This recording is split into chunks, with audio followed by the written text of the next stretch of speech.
Another thing is that we found, which is very interesting as well, is a phenomena that seems to occur again and again and again. That being that we see in the various sister Semitic languages, even back to Akkadian, it has sort of proto forms of this. I didn't include it in these screenshots, but you can look yourself. We have access to large language models, which again, you have to make sure you verify what it tells you, because sometimes it will hallucinate a little bit. But these tools are, you can access them and you can try this out yourself. The point is that you see a consistent semantic scope and semantic range, which makes sense from, all the Semitic groups. You got then the Hebrew, the Aramaic, the Syriac. There's some cross-pollination with meanings and stuff over time, and even down to the Ethiopic, which is why I'm including Gez here as well. The point of including Gez is to show you how this consistency of meaning is not based on geography. It's not that, those Semitic groups were up there and they had their history, and that's the reason for the evolution of those concepts and those Semitic ranges, but also down in Ethiopia, which is also, Gez is a Semitic language, right? Which is also further south conceptually, right? It's down if you go through the Arabic regions, and then you have Ethiopia. So these meanings were retained in the Gez and also in the Amharic, which is also not included here, but you can investigate this yourself as well. But you can see this is a handful, but this phenomena in our research, we've come across it again and again and again, where you have a general, to lay some foundation here, because maybe people are not familiar with what even we're looking at when we're talking about roots. So we have something not quite like this exactly, but similar things in etymology in sort of our Western languages and such. But there's something specific here in the Semitic languages, which is that they have effectively either 2 or 3, mostly tri-radical roots. That's what they call them, right? Which is that they have consonantal roots. So if you take, for example, this HSD, that's the easiest one to sort of look at right now, that is made up of these 3 consonants, which can then be rendered, which has a general scope of meaning. And then you would add different vowelizations or conjugate it a little bit differently to make words effectively. So, which you can see, if someone's thinking, you can see how, interesting. So then if you just had one consonant change, all of a sudden you have a whole different semantic range. Yes, that's exactly how it works. So, but in this case, is the point here to drive home, is that you see a consistency of meaning in certain roots. Like take one of them as an example, which is very interesting. Well, we'll dive even further deeper in the next slide about it, which is the shin, which is this S character with the line, the arrow above it. That represents the SH sound. We don't have a representation in the English for this. We just write SH, but this character represents the sound sh, right? So this root is the sh and then the ra. So shin ra. And this word in the Hebrew has the meanings of sort of prince, command, rule. And in the Aramaic, it has meanings of begin, loosen, dwell, settle. In Syriac, permit, dwell, begin. And you can see how this, because Syriac is a dialect of Aramaic, it's very similar, right? But then in Gez, you also have this idea of beginning, release, allow, which, you can see how allow would link with the permit of the Syriac. So there's this continuity of semantic scope. But then all of a sudden, in the Arabic, it means evil. Evil, I say. It's very strange. Do you have anything, JC, before I move on to some other ones?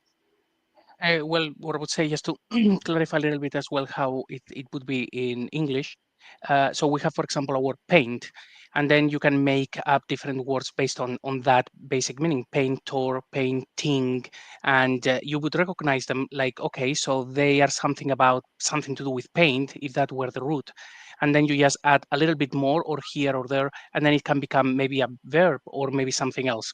So something similar. So you have these roots, which is like the basic form. And then, yes, when you add the dots or the dashes or something else, then it can become something else. So that's one. And the other one that, yes, this thing just seems to actually shift the meaning completely from all of those other languages that they have the same root. And it is not necessarily impossible. I mean, it can happen. Sometimes you will have, say, 2 languages that with words that they originated from the same original root hundreds of years prior, and then all of a sudden they have very distinct meaning. It can happen. The thing is, Mhm. like, we are seeing that not only a little bit, but a lot. And also, seeing as so much in of the Quran it happens to be Aramaic, the meaning in the Arabic, even if it is what it is now by coincidence, we need to actually look at the Aramaic meaning.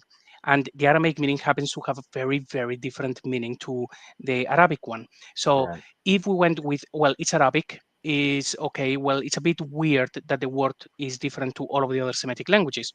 But we should not even consider that as foul play from people, changing the meaning over time. Maybe they did, but even if they didn't, we need to look at the other Semitic languages. The Quran is filled with those words, certainly from Aramaic, and there are lots of words as well from lots of other regions. So yeah, that. And we'll see this in cases as we go along in this series. We'll see cases where just on very surface level viewer, as a viewer, you'll see immediately how a verse makes basically no sense or is kind of goofy, frankly, in the traditional rendering based on the Arabic meanings of the roots, whether the meanings of those roots got there from foul play or from organic evolution of the semantic scope of the root. That's secondary in a sense, right? But you'll see how if we then render it as applying the Aramaic or the Syriac meaning to the text, all of a sudden it'll unlock the entire verse, and you'll go, "Wow, there's actual theology in this book. I thought it was just a warlord's manual," right? So yeah, there's a lot in this text to actually explore. There's a lot of very interesting theology in the text, but if you read it today, it's not gonna give you that much, frankly. But yeah, so I'm not going to go into all of these, right? It's just a couple of examples here where you have this, for the one on the right here, you can see you have this meaning of return, return, return. This is a very it's so consistent. And all of a sudden in Arabic, it's not to return. It's to astaghfirullah, right? It's to seek refuge or, take shelter, right? It's a very different meaning. Although it may have some conceptual overlap, the scope limitation is very intense, right? That's just another example. The HSD is also one this is the chesed in the Hebrew. The H with a dot is pronounced like a CH sound.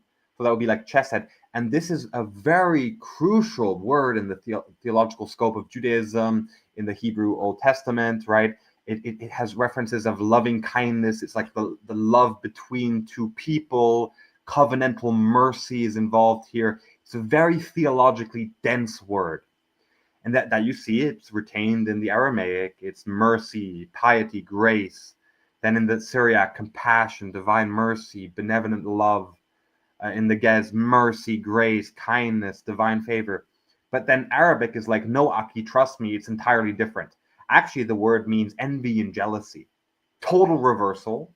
The theological, meaning of it has been entirely inverted.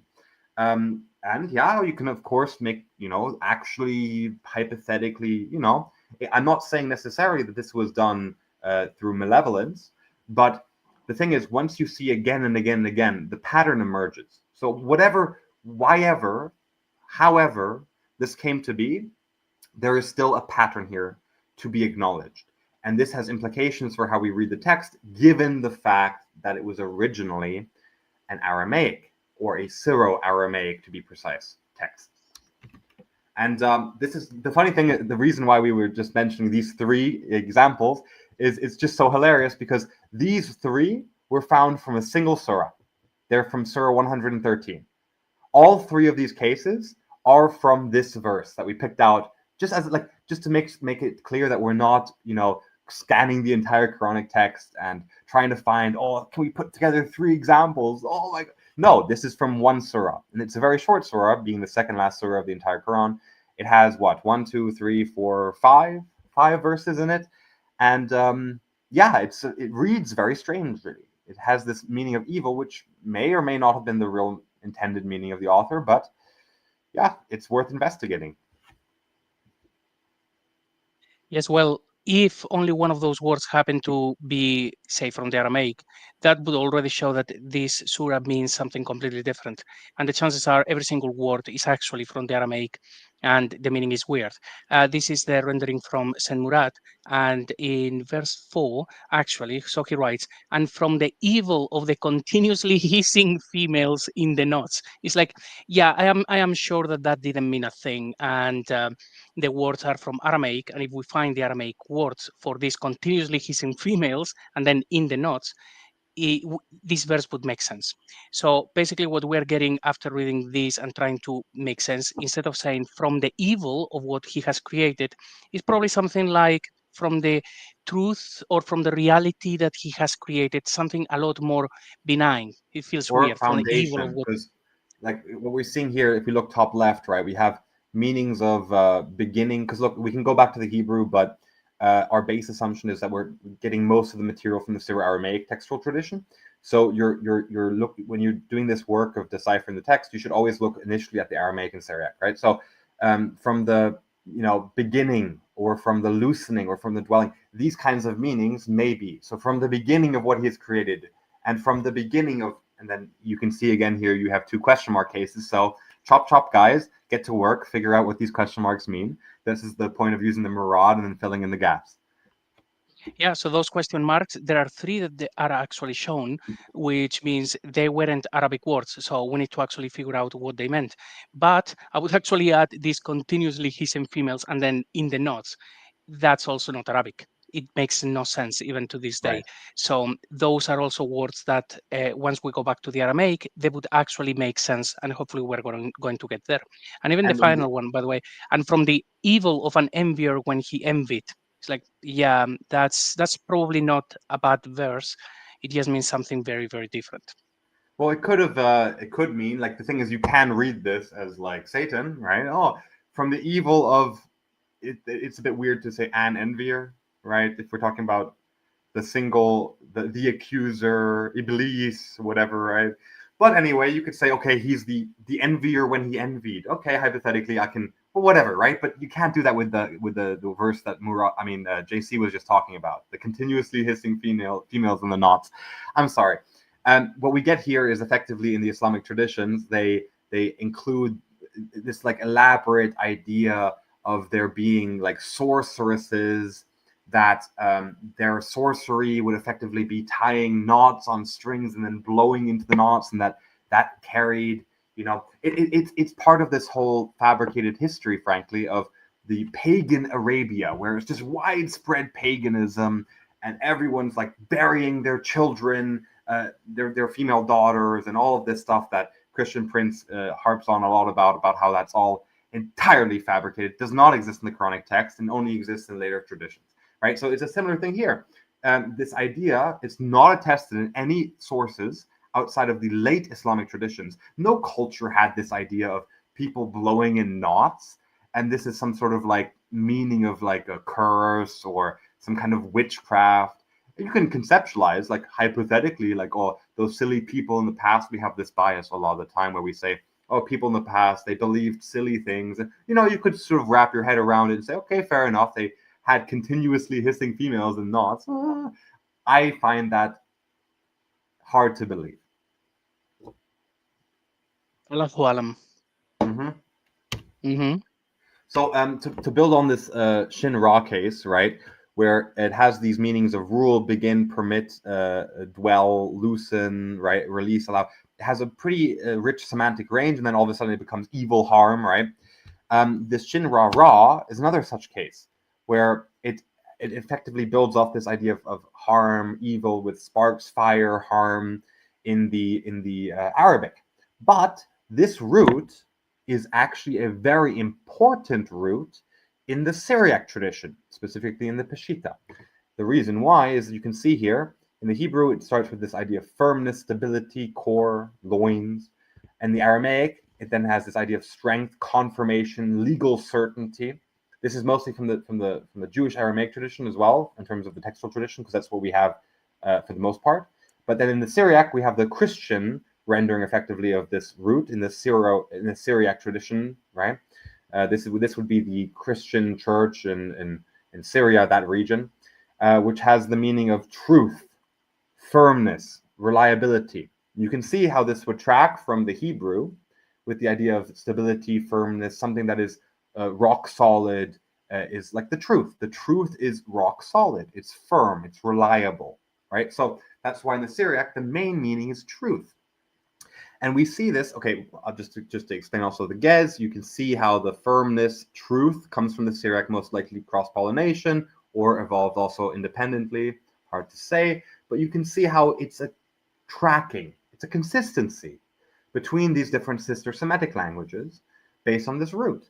Then Arabic is, no, one of these is not like the other. One of these is not as it seems. That's the Arabic, once again, with no, it's about sparks, fire, harm, right, and so on. And to drive this home, what's very interesting about this root here is, and you might have maybe thought this because you see the word truth there in the Syriac, right?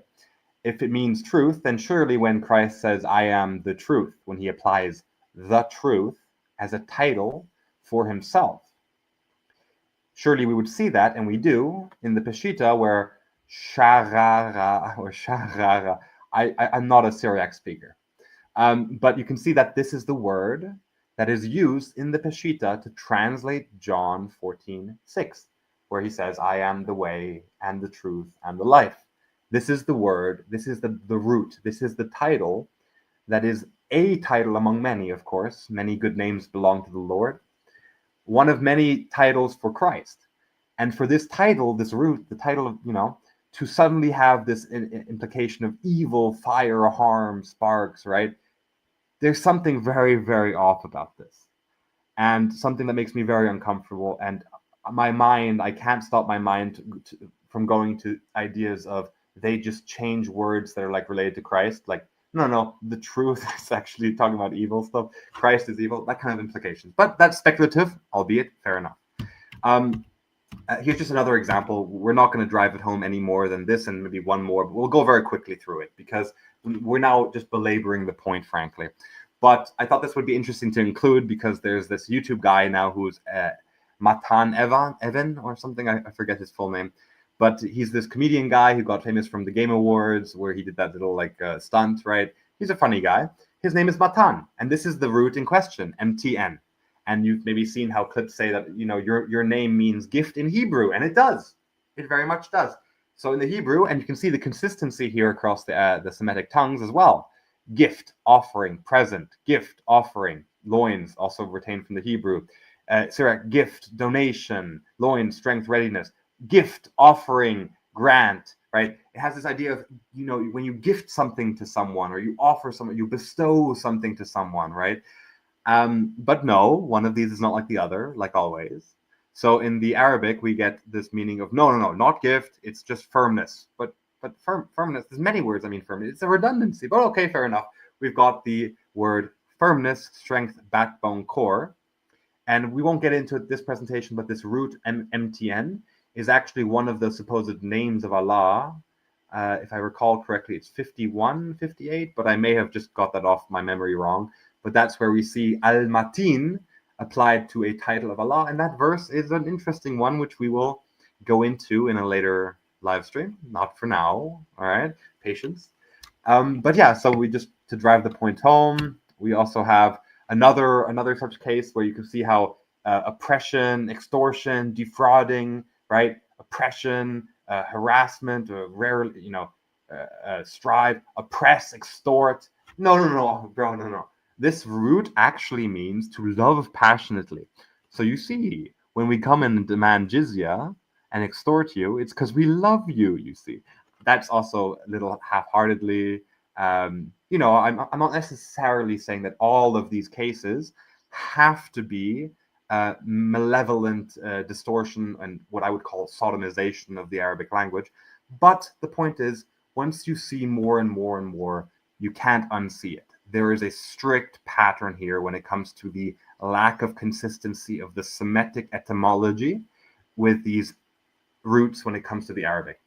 So basically what you do here, just a little like behind the scenes kind of thing, is when you see cases like this should peak up your eyebrows or your ears, whatever, right? Whatever the analogy, or the metaphor rather. What you should do is when you see such a case, you identify it as a smoking gun.